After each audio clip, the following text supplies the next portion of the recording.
Sol Invictus. It's a Roman holiday today, and with 9 ladies dancing, we're ready to celebrate Saturnalia and the birth of the Invincible Sun.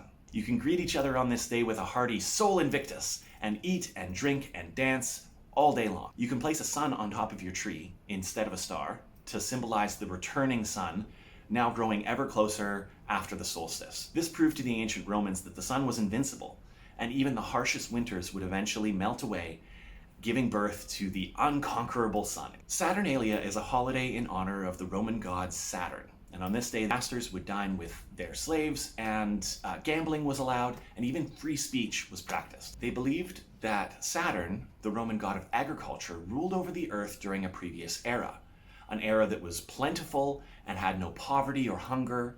And so on this day, they would recreate this as best they could, turning things on its head and having a great feast for all. Saturn is also considered the god of time, related to Cronus in Greek mythology. He's often depicted carrying a scythe, and this has evolved over time to our personification of Time, Father Time, with his long gray beard and his hourglass and scythe. And that in turn has evolved into our personification of death, which has shown up in various media over the years.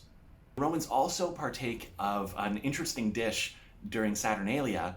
They bake breads shaped like small people. And this is to commemorate a story about Saturn devouring several lesser gods who were prophesied to overtake his throne.